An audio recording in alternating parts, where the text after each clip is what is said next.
would like to call this Thursday, June 5th, 2025, Committee as a Whole Finance and Administrative Meeting to order. Ms. Coakley, will you please call roll? Turn it on. Okay. Ms. Martin? Here. Mr. Green? Ms. Hanson? Ms. Rutherford? Ms. Fauntleroy? Mr. Harrell? Ms. Moore? Dr. Peterson? Ms. Baker? Ms. McCullum? Ms. Lamey? Ms. Hurstis? Mr. Breaux? Mr. Kuzan? Ms. Rufino Gallagher? Alrighty, we will dispense with the invocation and pledge as it was done in our previous meeting.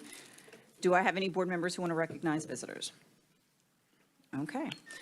Moving along from the Finance Department, Ms. Prevost. Good evening.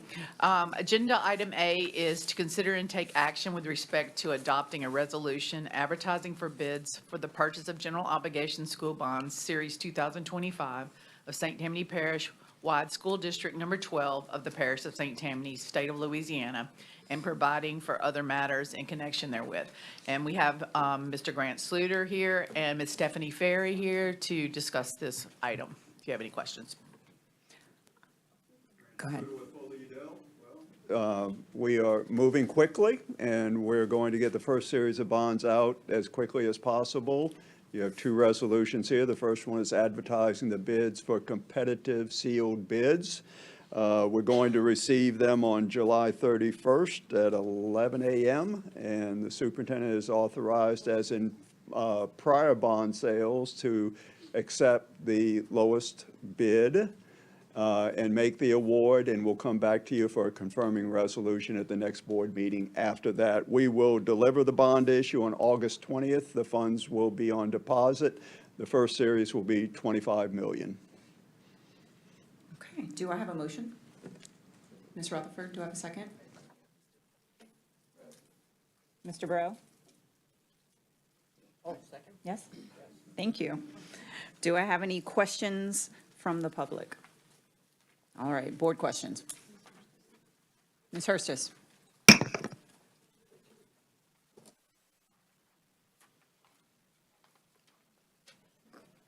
Oh, I'm being attacked by paper and I just put something in my mouth.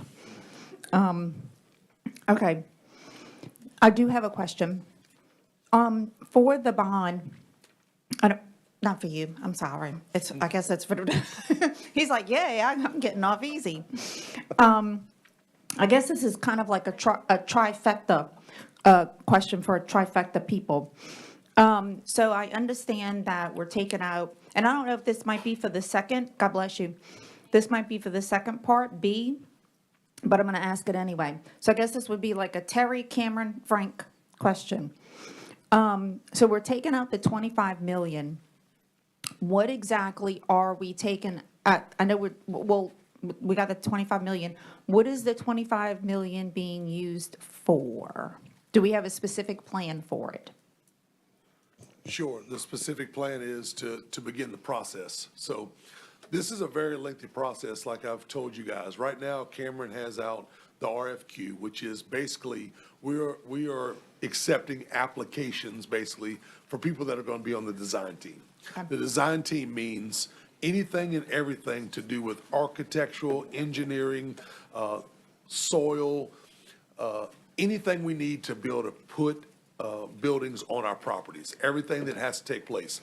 It is, like I said, a long process. So what we're going to do, and we had talked about this with you guys prior, we're going to be bringing those things to you. We'll start, right now what's being advertised is RFQs. People that were, like I said, do that specialty work that Cameron is advertising right now. Then we will move on to starting to look at our buildings. So all 25 of our projects will be out to start being evaluated. That is a long process. They will start looking at the site. They will start looking at what we're asking for, what the principals have asked for. Then they will go back. I'll take Mandeville High, for instance. Mandeville High is a multi, reason I bring them up, it has to do with multiple groups. It has to do with band, chorus, Pro Start, and the school with cafeteria. So all those people will be involved in designing what exactly do you need? What do we have to accomplish? What does it look like? What does the footprint look like? Where can we maximize space? What are you looking for in this building? So it starts on a very granular level. The engineers take that, the architects take that, and they continue to bring it back to those people so that we can get where we need to be. So this money, this 25 million of the 325 that's projected for our process is to start those, to also start infrastructure, dealing with Mr. Bouillon and Chromebooks and technology and everything evaluated with that, to begin looking at transportation and what does that look like, moving over communication, IT, over to that building, and to start looking at all the properties that we're doing. So we could not, people asked during the bond issue, well, what is this exactly going to look like? We can't use public funds to start looking at a proposition that hadn't passed yet. And so we can't, all we could do was, Cameron used her best abilities and her knowledge that she has with sites in talking with contractors and architects and engineers of projections of what those properties are going to look like and what the outlay of costs would be. She does a tremendous job of doing that. And so all we've done right now is we're projecting those things out, and we're going to start the process on all 25 of the projects that are on the list to begin that process. And we're talking a year. We're talking a year that it's going to take to get to where we can even bring to you guys. Because part of the process is, and we talk to y'all about a lot of these sites. These sites require not only building a brick and mortar and tearing down temporary structures or old structures, it also means setting up a separate campus. We can't just roll some portables in, stick them somewhere. They have to have covers, they have to have awnings, they have to have utilities, water, electricity. Can't run an extension cord to them. So all these things take extreme setup. So it is a very lengthy process. Cameron has done this numerous times. I have the experience as a principal who got things done, a complete remodel of my campus first time in 2013.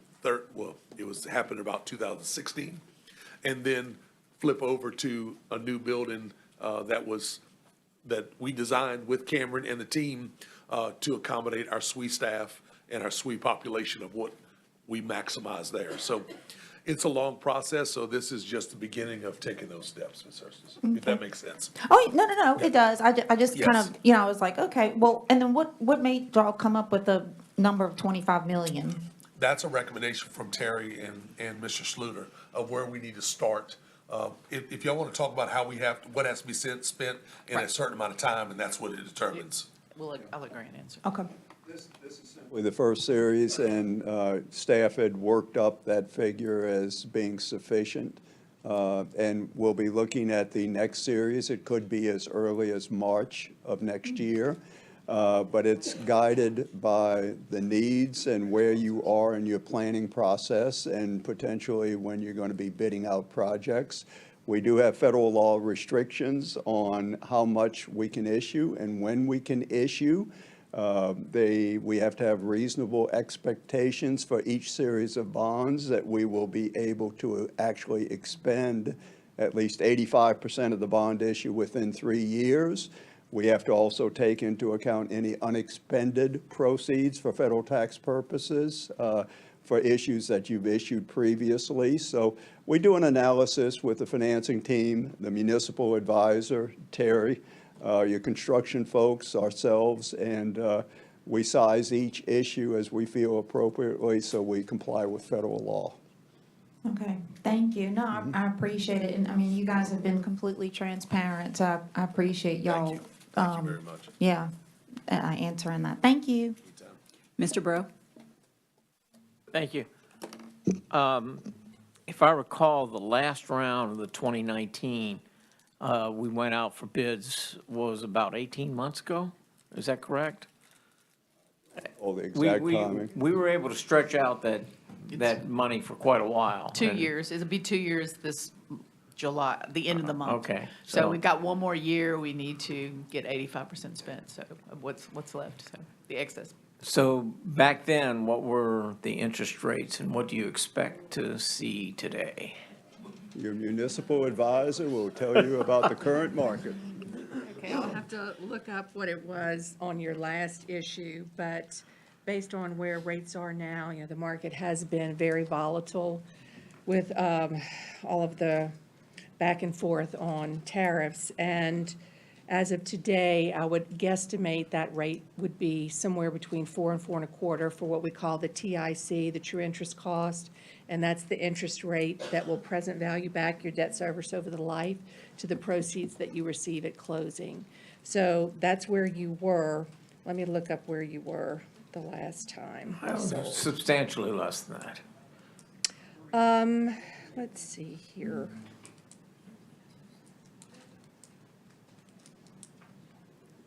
Sorry, I should have had this printed out. Here we go.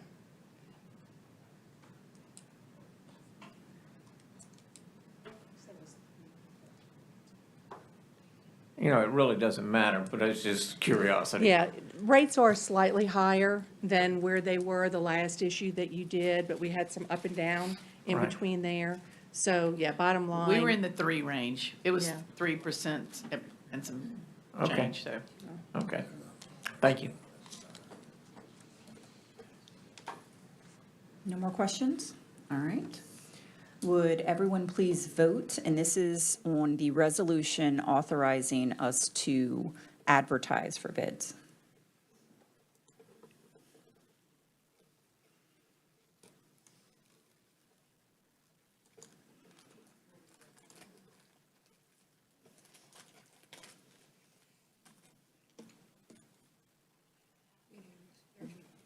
And that passes unanimously with 13 yeas.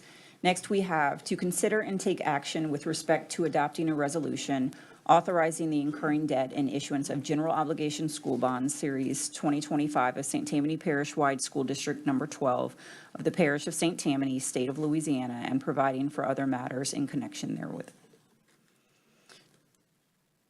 Would you like to speak on that?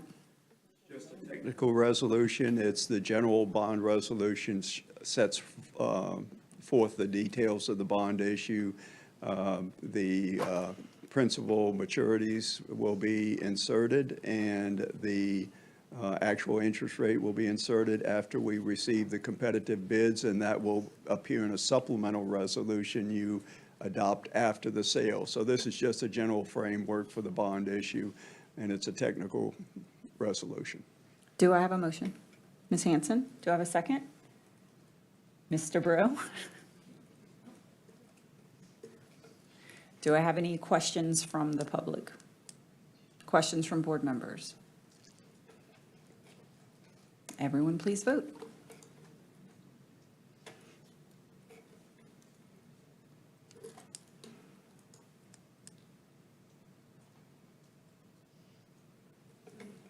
And that passes unanimously. I'm sorry, I did find the rate. It was a 366. Not bad. Too terrible. Next, thank you, guys. Thank you. We appreciate you. Next, we were going to have an audit committee update, but that has been moved to the July 10th meeting at the request of Mr. Broom. Next is our financial update. Ms. Prevost? I'll just give you a quick update as of May 31st. Not much has changed since last month. Our overall budgets are doing pretty well. We do have some budgets that have gone over, a few maintenance budgets, but we were able to shift money from other categories. Utilities, I was a little disappointed in that. They were higher than last year at this time. Postage, the cost of postage continues to rise, and some repair budgets. But overall, we're doing pretty well. And then revenues, there's really no change from my last update, but I'll be happy to answer any questions. Do any board members have questions? When you Ms. say Geller. shifted some money, like, We that can term always trans- sounds crazy, but. Right, we can transfer between Right. lines where we think there's going to be an overage. So one's in deficit and the other one is possibly going to have an overage, so we just shift the budgets, move some from one budget to another budget Do you have any examples of what we were over budgeted on, just out of curiosity? Well, Off the top of your head? Yeah, well, I went on, like, postage was one. Postage I'm was one. sorry, under budget, I'm sorry. Where we Under have the budget. surplus that you moved it from I to get the generally postage. keep a pad in the salaries for instruction for elementary teachers. I keep a little extra in there for all the different timesheets we have for the different things we're paying teachers for. So that's mainly where I've been moving it from, but there's been some other lines where departments move between their own lines. So they said, I'm not going to spend as much in a maintenance line for maybe supplies, and they moved it to an equipment line or vice versa. So. Okay.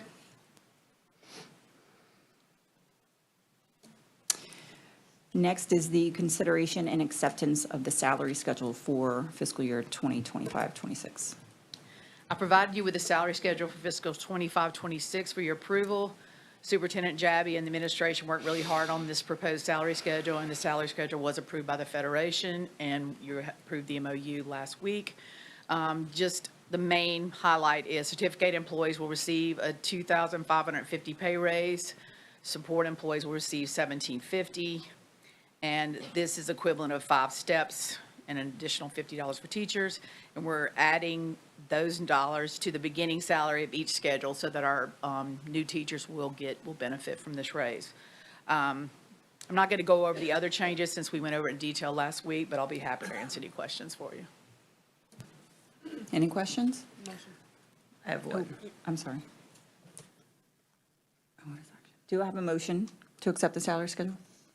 Ms. Rutherford, do I have a second? Mr. Peterson? All right, go ahead, Ms. Gallagher. It wasn't brought up the last time, so I'm just curious, like, when this whole pay schedule, it talked about teachers and support staff, but like, what happens with central office staff? Like, where do they fall in this? Administrators, if you look at the schedules, it talks about other administrators, which would be central office supervisors, assistant superintendents.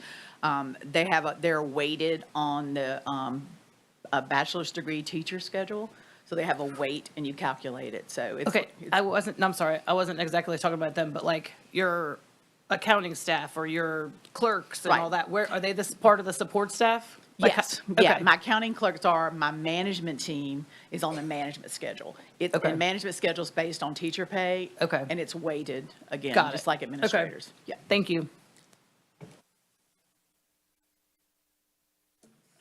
Everyone, please vote. Oh, my bad. Thank you, Ms. Rowe.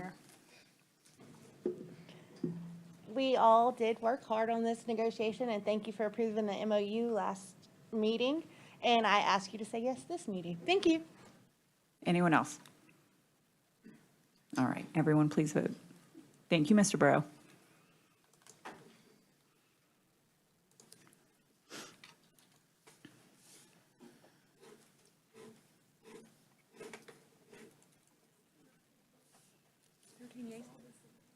And that passes unanimously with 13 yeas.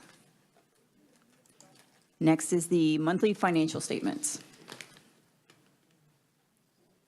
The financial statements for April were provided to you, and I'll be happy to answer any questions. Do I have any questions from board members?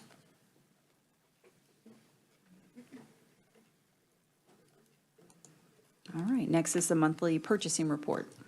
The monthly purchasing report was provided to you, and Mr. Randolph's here to answer any of those questions. Any questions? All right. Next is the approval of minutes for the committee meeting held on May 8th, 2025. Do I have a motion? Mr. Green, do I have a second? Ms. Rutherford? Any questions from the public? Questions from the board? Everyone, please vote.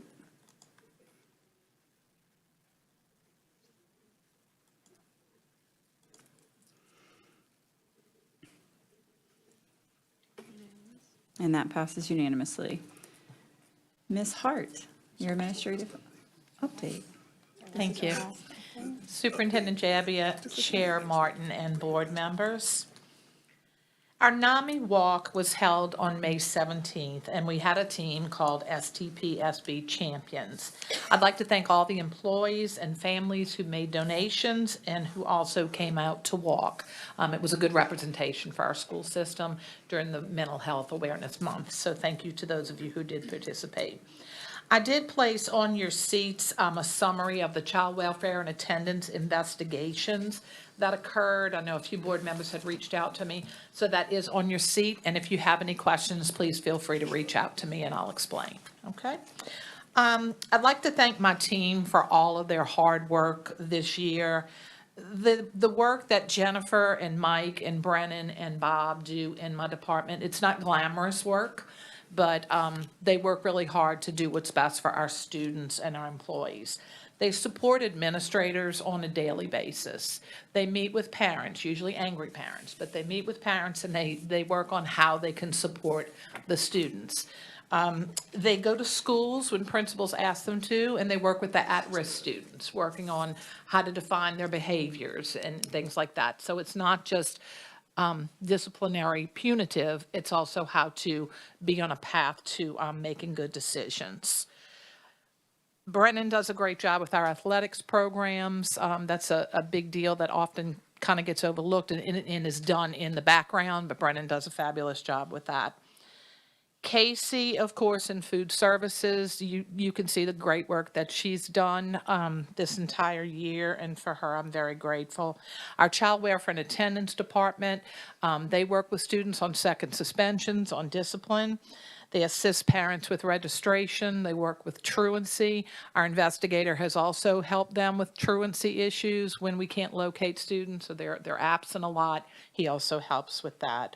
Our graphic arts department, Mr. Greg Crane, they are responsible for all of the print material that we use in schools, whether it be running, workbooks or making posters or anything like that, and they do a great job with that. Of course, our maintenance and custodial department, we cannot live without them. They are right now gearing up, right now they're working on getting schools ready for next year. And they do a tremendous job with that. So I just wanted to recognize those people and thank them for the support that they have given me and the support that they give the students and our employees every year. And that, ladies and gentlemen, is my last administrative update.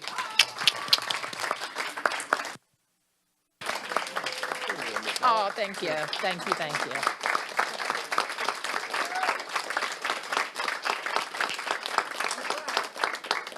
Thank you. Speech. I'm writing it now. ChatGPT. No, I'm just kidding. All right, Ms. Hart, would you also like to give us a monthly maintenance and custodial report? Yes, the monthly maintenance and custodial report was updated to board docs, and Mr. Gary Hoover is here tonight if you all have any questions.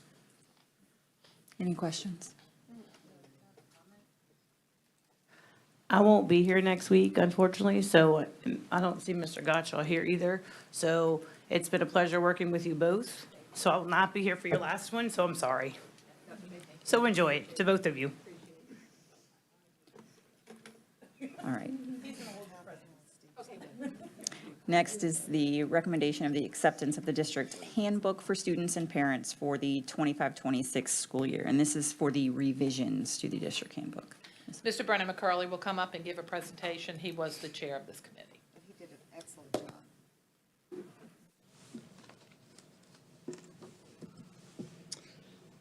Good evening, board members and Superintendent Jabbia.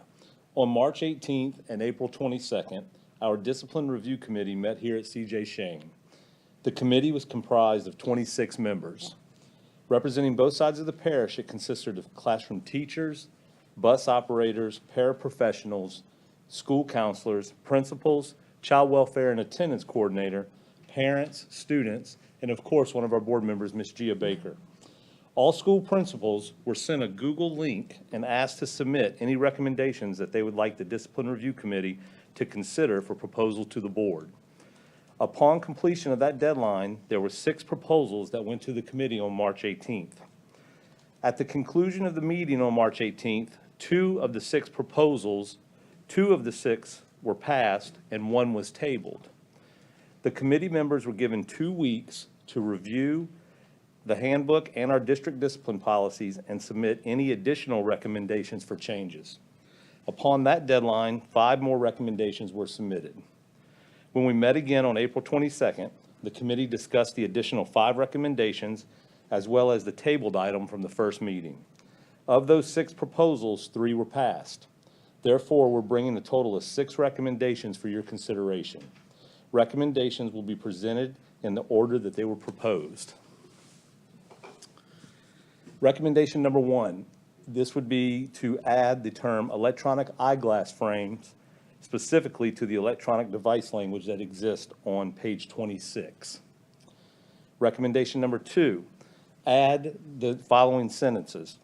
Parents have 5 school days to appeal an out-of-school suspension to the principal after the decision has been communicated to the parent. That would be on page 30 under number 4. Electronic eyeglass frames are prohibited by state law, so this would put us in line with that, as well as this puts us in line with what we do for expulsions, giving parents 5 days to appeal the suspension, okay? Recommendation number 3, as you can see, it's pretty lengthy. And I'm not going to stand here and bore you with all the words that are in here, but what I can tell you is this. It deals with how we go about as a school system dealing with continually disruptive students. And there's this 3-step process here. This actually gets us into compliance with Act 400 that was passed by the governor last August, okay? So this is all based off of state law. And this just is a way for us to get this into our handbook so that teachers understand what the process is.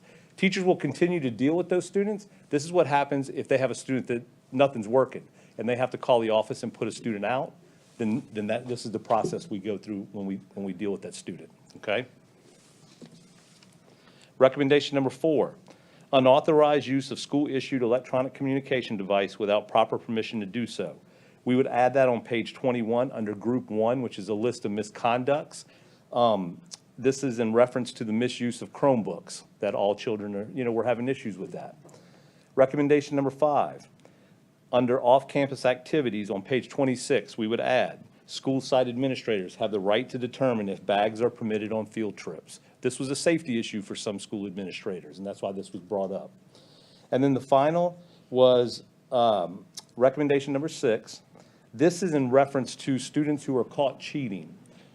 And it would state, the first offense, student may have alternative assignment that can be completed for full credit. Second, or repeat offenses will result in a lower grade. This would be changing that footnote when referencing caught cheating. Thank you, and I'm happy to answer any questions you may have. Thank you. Do you have a motion? Ms. Baker, do I have a second? Ms. Moore? Any questions from the public? Questions from board members? Ms. Gallagher? So in number 4, let me go back up to it, where is that? Which would be the one that's on page 21. I guess the way it's worded is bothersome, because if it's an unauthorized use of a school-issued electronic, who would actually be giving proper permission to do that? Well, it depends upon the assignment that the teacher gives. Sometimes they allow kids to talk between each other through a document. But this is if a kid decides to take this device and begin to communicate with their classmates as if they were texting, but they're using this device to do it. It would be if they're doing it outside the assignment parameters. Okay, right, because the way it says it now is that if I give you permission to go on a website that's not authorized, I said you could do it, so it's okay, and you shouldn't get in trouble. So that's where I don't know. This is if a student's using that device to do anything they're not supposed to be doing as it pertains to that assignment or within that classroom. Right, but if somebody gave me permission to do it, that's what I'm saying. I don't know Yeah. why we would ever give a kid permission to do an unauthorized thing in the classroom. they That's where I'm weren't. confused. I think you're sticking too much on the word unauthorized. This is saying if a student is using that device to do anything or go anywhere they should not, then the school has the right to issue consequence for that. We're putting it in black and white for parents to say they can't use that as their own personal device and do whatever it is they want to do. There's parameters within that. Right, I guess I know exactly what it means, but the way it's said, it's like, I can tell you can go on this website even though the school board says you can't. And that's what I'm reading. Well, And that's not what not what it means, but that's what I'm reading. So that's why I'm just trying to understand the wording. right. This also, if I could add too, Yes. this is also to prevent students from emailing their parents during the school day, come get me, I want to go home, that sort of thing. And kids communicating, they can't use their phones, so they're communicating through their Chromebooks. That's where this also came from. So unauthorized meaning nobody is giving you permission to be doing that. Right, but I guess like if Mr. Kuzan is my teacher and he says, yeah, go ahead and email your mom, like I shouldn't as a teacher tell you to email your mom. So that's what it's saying. It's that's how I'm reading it. I know that's not what you mean, but that's what I'm reading. If he tells me I can email my mom, he's giving me permission to do something that is unauthorized on that Chromebook. So that's where I feel like this is misleading, and that's the only reason I'm bringing it up, is that's how I read it. A lot of our teachers use YouTube and use certain instructional videos. What we have a big problem with is students who open another tab and they start surfing other sites or in other locations. So maybe they were not authorized to do so. So that's part of the issue. There's multiple ways. These kids are really smart. Oh, I know. These kids are really talented, and they've learned that they can open other tabs and then hide it quickly as they can flip back and forth. They're very good at it. And so this is just saying, if a teacher says that that's unauthorized use, or an administrator or our content keyword catches a kid that is searching a word that's inappropriate or a weapon, or, I mean, this happens on the daily, that we have the authority, the ability to issue severe consequences to those kids. So I think you also It's- have to keep in yeah. mind, I'm sorry, I'm going to interrupt you. No, you're good. I think you have to keep in mind too, this is what's going in the student handbook. This is as it pertains to students. If a teacher's allowing a child to use something that they shouldn't be doing or going somewhere, then that school's going to deal with that, that administration will deal with that. There's a good chance the content keeper is going to catch that, and they will alert the proper people that need to deal with that. Okay. I mean, I'm okay with it. I just, the wording without anyway, that's fine. Ms. Hurstis? I thought when they did the voting, I thought when, for the cheating thing, I thought, I know with the first offense, they said that they may, so the teacher would have the option. But I thought on repeat offenses, it said they voted on 0, no credit. No, what they said was repeat offenses will result in a lower grade, because they still wanted to leave some leeway in there for the teacher. It says will result in a lower grade. That's up to the teacher on what that grade will be, whether it's you get an A, but you're gonna get a B, you get a C, you get a D, whatever the case may be. They left that up to the teacher. Okay, I thought they said 0 or something, no credit. Okay. All right, would everyone please vote?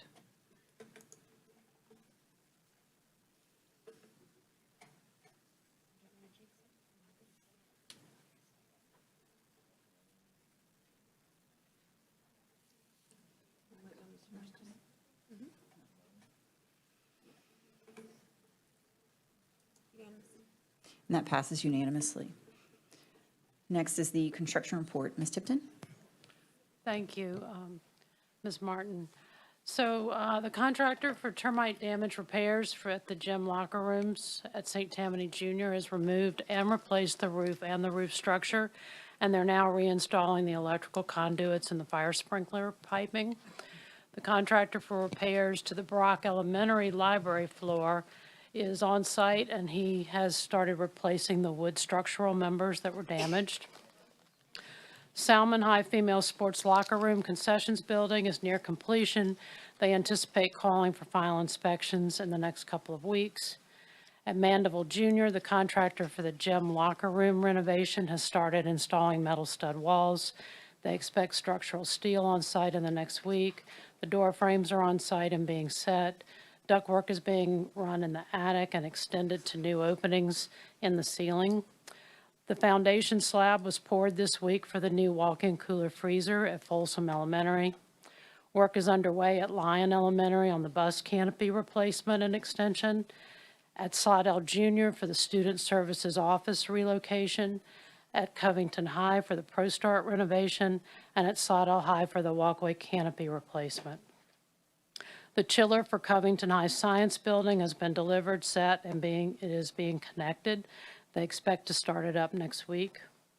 Roofing for Alton Elementary Gym and Wood Lake Cafeteria have materials on site and work has started. And the delivery of roofing materials for the Abita Middle Gym is expected next week. The contractor has mobilized at Bonnie Cole and is underway with the prep work for the repaving. The contractor for the Abney Canal crossing and driveway work has started their layout, and they're on site. We plan to do the demolition of 5 portable classroom buildings at Sodell High the week of June 16th. And our request for qualifications for design professionals for the capital improvements for the recent bond referendum has been advertised, as Mr. Jabbia indicated.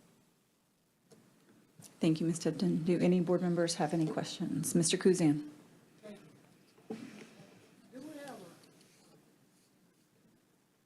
Do we have an expected completion date on that roofing project at St. Tammany? With good weather, and we're waiting to look at some roof decking things, but it should be here within the summer, certainly before school starts. Okay. But probably I'm within catching the the month flag if on that. everything goes well. Okay, thank you. I'm catching the flag on that.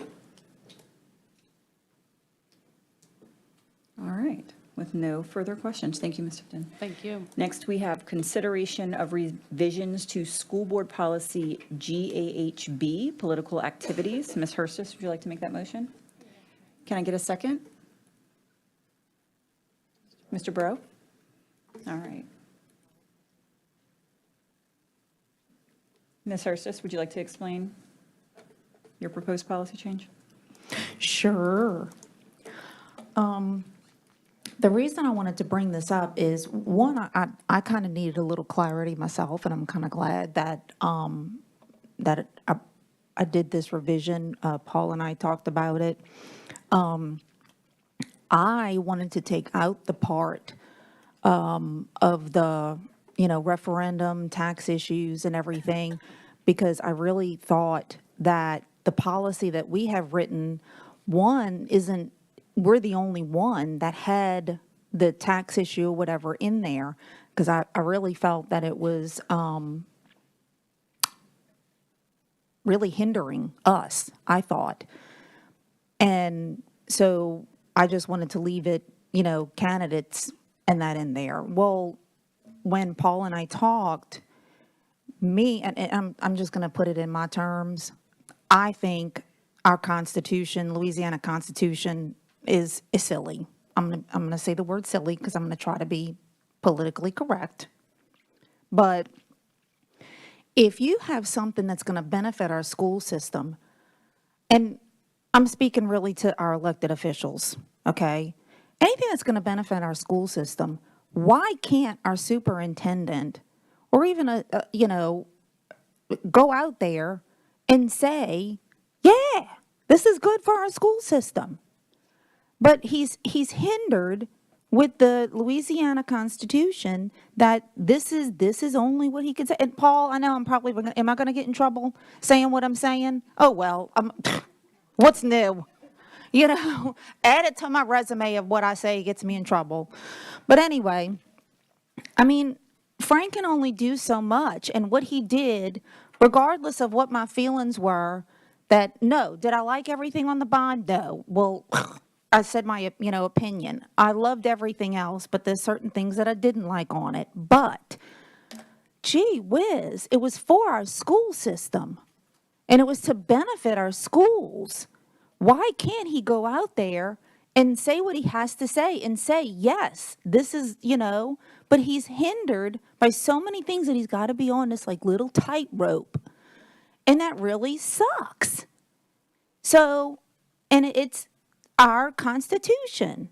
So by saying this, I think, one, it's updating our policy to what our Constitution has, and it's going to outline exactly, what Frank can do. And anyway, it also helped me a little bit too, and I learned a little something. So I think this is good for all of us. I think that, anyway, that's what I'm just saying. I think it gets us up to date with all the other districts, says this, but ours actually is a little bit clearer.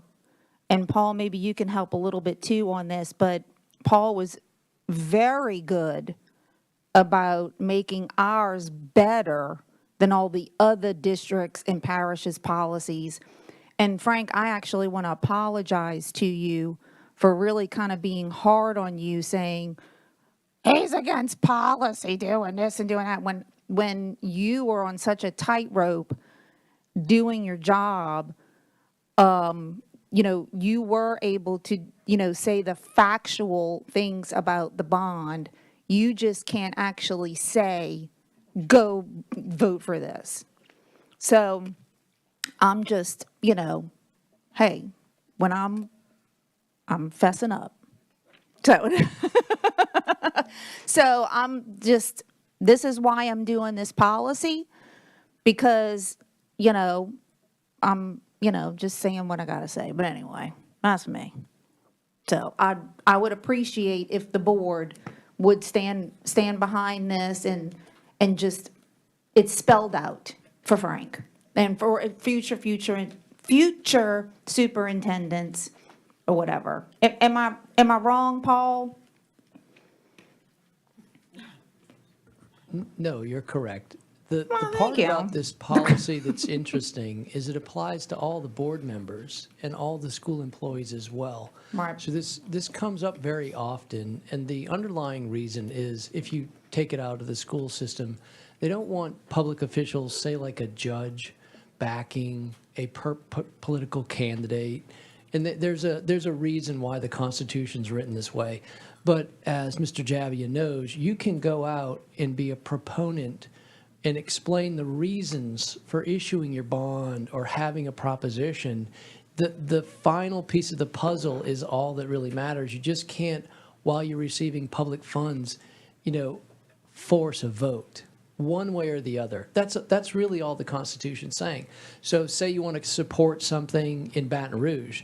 Well, they have the green cards where you go and you can technically be on the clock and go and produce a green card, but you actually can't go while receiving public funds by way of a salary and go say, that next step of vote for something or vote against it. That you have to do in your private life. So that actually applies to all governmental employees in this system and in all the others, and elected officials. So that's why your policy change is a good one, because we're just quoting the Constitution, giving a little explanation, and that way you have the clarity of it. And so. Personally, I get the whole, candidates and stuff like that, but for a bond issue or something that's going to relate to a positive thing for our school system, I think it's BS.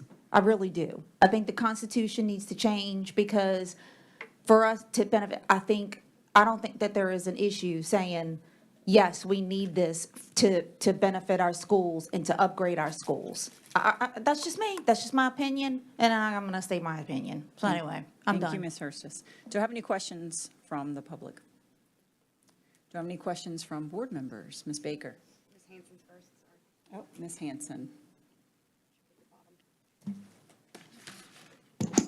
Thank you. And Ms. Hurstis, I understand what you're saying. I guess I look at it also that, there's a fine line.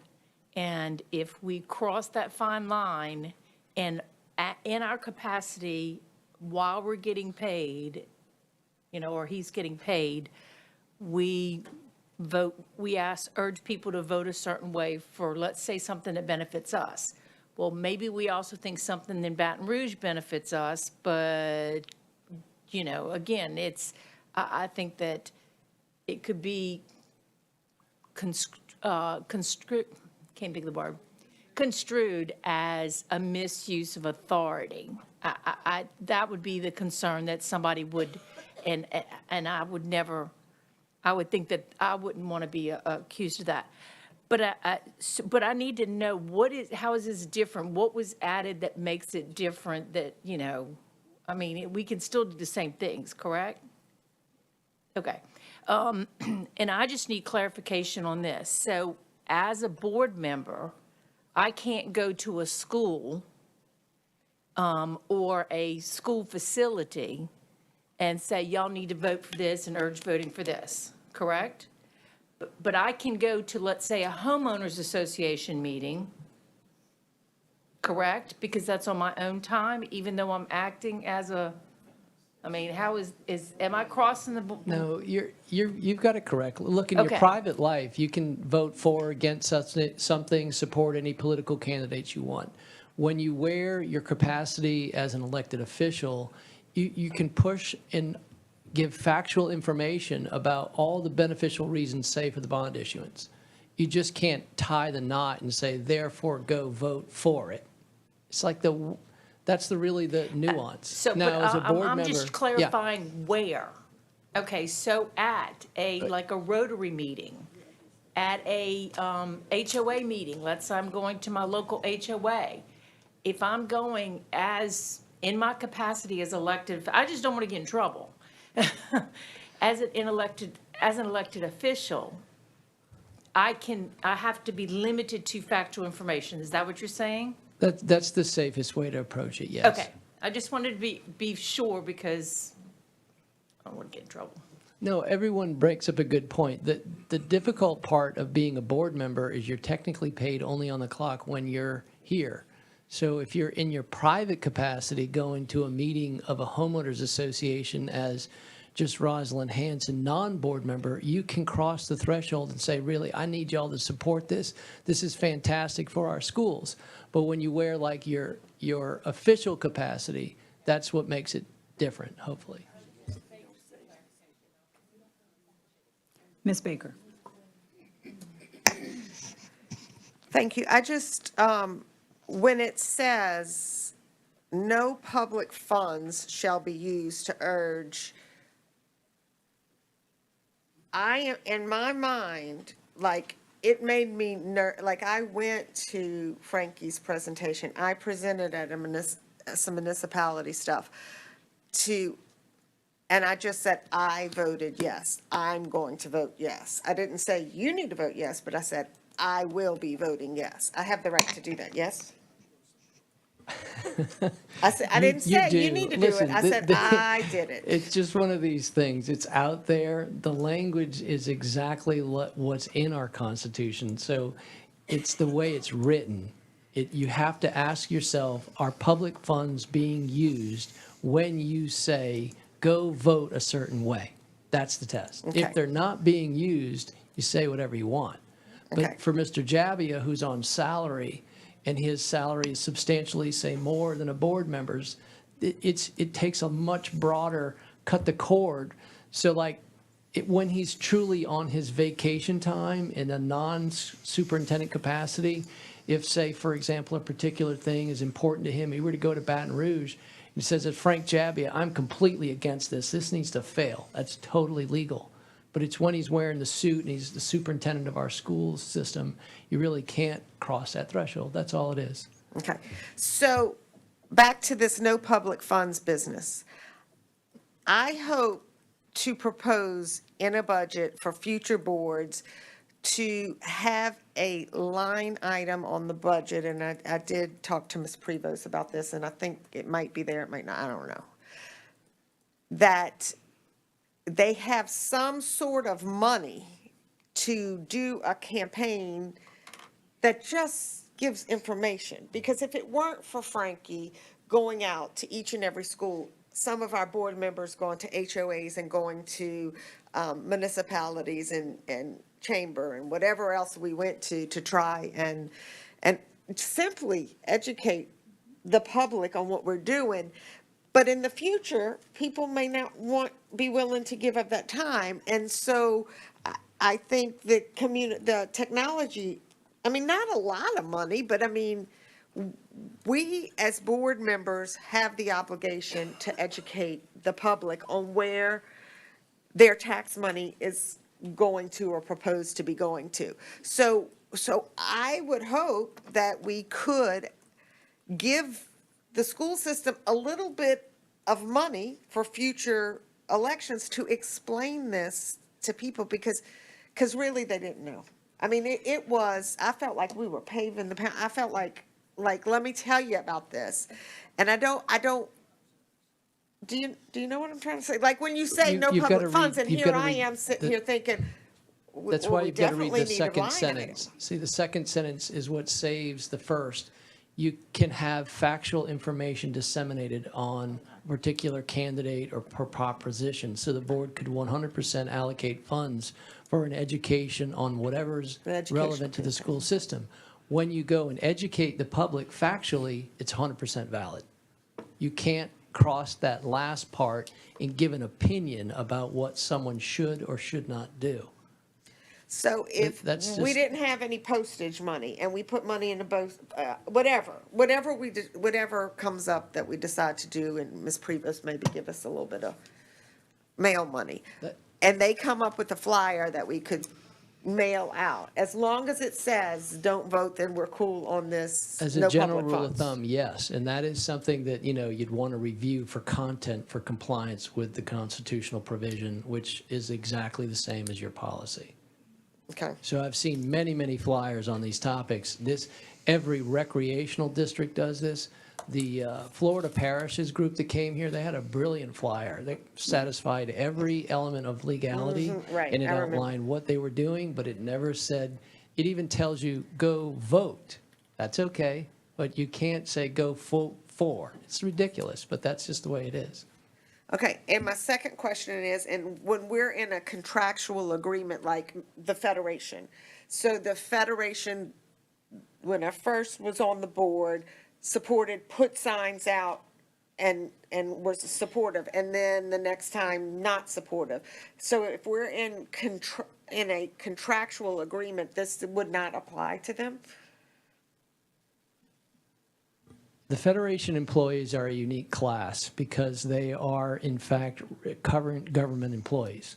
So this would normally 100% apply to them, and they wouldn't be able to politic in violation of this constitutional provision. But what happens, though, is their salary is paid by the Federation. So the Federation's salary is not public funds.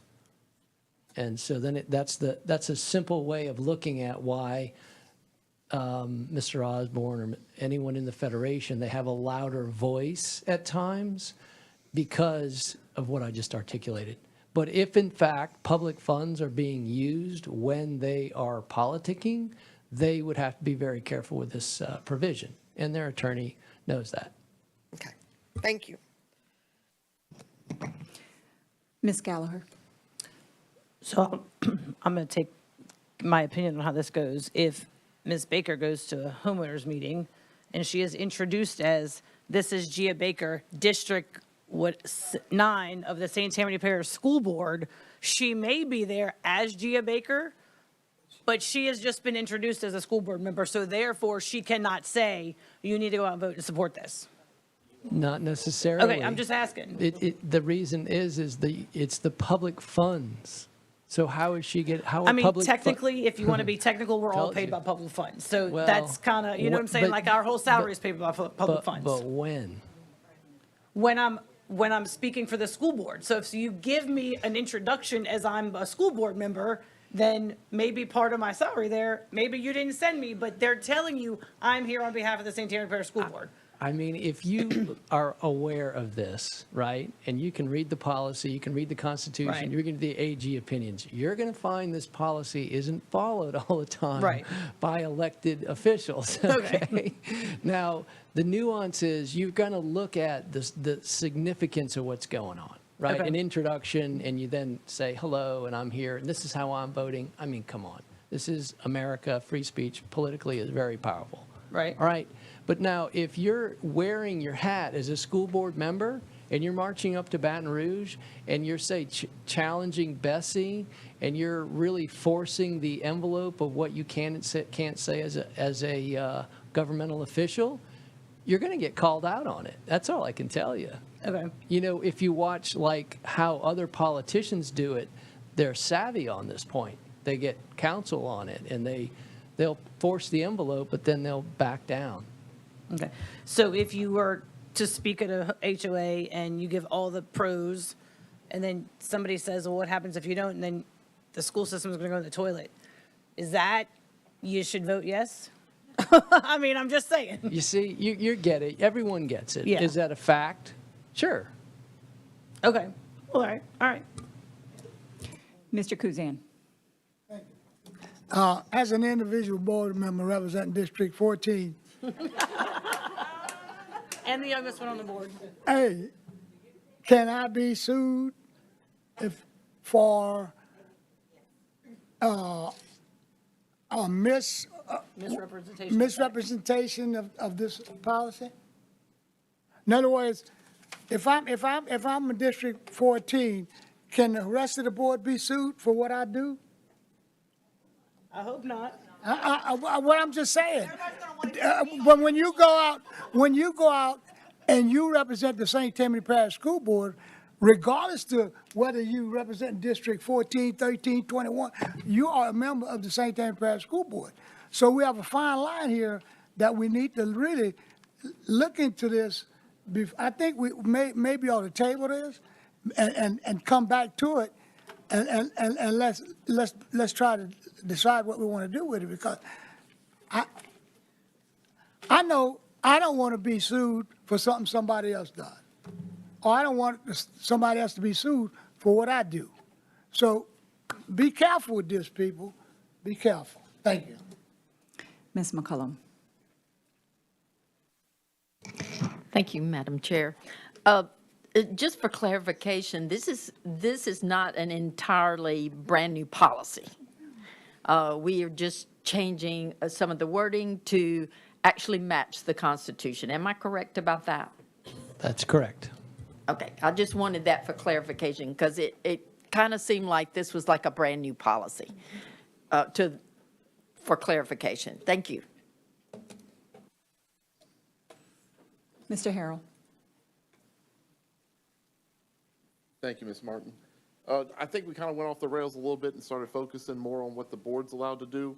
But in the first paragraph, it said that it's felt all employees should be supportive of candidates of their choice, exercising their own good judgment. And it says it's for administrators, teachers, and staff.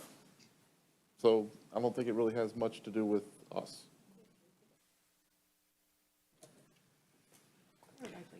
Everyone, please vote.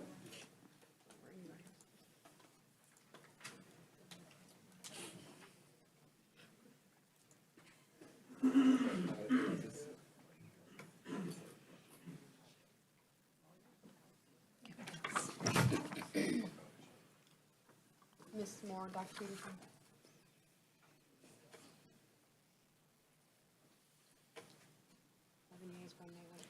And that passes with 11 yeas. Next is public comments. Ms. Stephanie Underwood. Waving your right, all right. That is it.